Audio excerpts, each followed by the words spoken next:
Texas Governor Greg Abbott just designated the Muslim Brotherhood and its successor organization, CAIR, CAIR, an acronym for the Council on American-Islamic Relations, as foreign terrorist organizations and transnational criminal organizations. The governor did so pursuant to his powers and authority under the Texas state constitution and state statutes. The proclamation doesn't rely solely on state law, however. Substantial federal designations and findings are cited in the proclamation, all of which I'll get to later. Preliminarily, why did the Texas governor issue the proclamation? Numerous reasons. Now, Texas has seen alarming growth in the Muslim Brotherhood and CAIR within the state, including Muslim-only residential compounds. Now, let's think about that. A mini Palestine with exclusionary covenants regarding who can live there, deep in the heart of Texas. Now, Texas is fighting that right now under anti-segregation laws in the Texas Property Code. And just within the past 2 years, Texas has seen 48 mosques all of a sudden built within the state. Now, doesn't this remind us of the tunnels underneath mosques, hospitals, and schools in Gaza that were used as military bases from which Hamas launched attacks against Israel? Further, as Governor Abbott explains in the proclamation, whereas the current leader of the Muslim Brotherhood, who's serving a life sentence in Egypt, says the organization's primary goal is to establish, and I quote, Islam's mastership of the world, unquote, and a total reform of all domains of life by resurrecting an Islamic state or a caliphate, empowered to forcibly impose Sharia law worldwide. So they don't want constitutional law. They don't want the freedoms we enjoy here in America. That's not why they're here. And it's a global strategy. In Japan, for example, the new prime minister was elected on a wave of popularity to keep Japan safe as a homeland for the Japanese people, because Muslim migrants were going to Japan in huge numbers and calling the Japanese people racist. Now, we've seen that strategy as well in the UK, and we've seen the Muslims try that strategy against Israel repeatedly. But the October 7th massacre shows what's behind all of the complaining about alleged racism.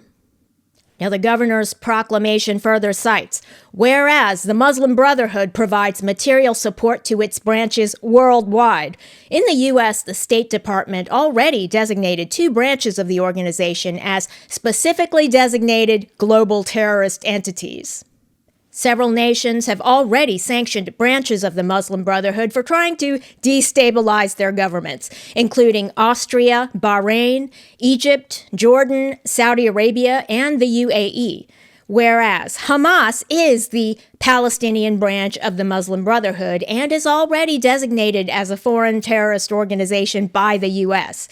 And speaking of Hamas, according to the FBI, the group CAIR, the Council on American-Islamic Relations, was founded as a front group for Hamas and its support network in the U.S. The executive director of CAIR has already boasted that within the next 15 years in America, Muslims in America will have a quote-unquote army, 50,000 strong, many of whom will run for public office, and they will become lawmakers to advance Sharia law in America. That's a direct quote.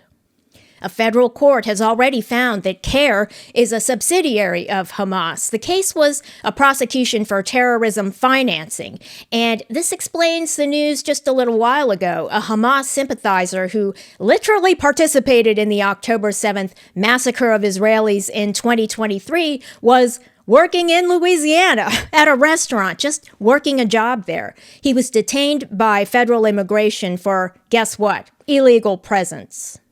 Now, numerous federal cases against CAIR members have resulted in convictions, deportations, prison time, findings of sanctions violations, conspiring to aid al-Qaeda and the Taliban, bank fraud and visa fraud, funneling money to advocate for suicide attacks against the U.S., material support to Saddam Hussein, etc. Now, the current executive director of CAIR publicly praised the October 7th massacre. He said he was happy to see the kidnapping and murder of U.S. citizens who were among the victims.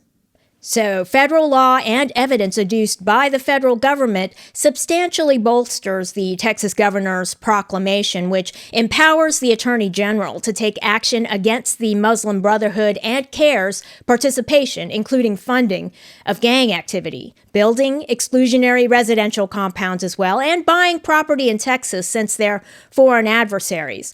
The proclamation prohibits the organizations from acquiring any interest in property in Texas because they're foreign adversaries.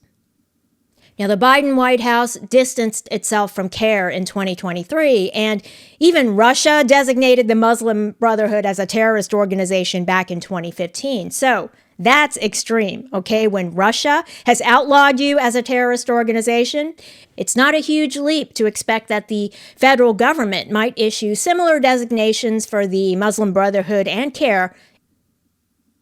Thanks for watching, and if you enjoyed this video, leave a like and don't forget to subscribe.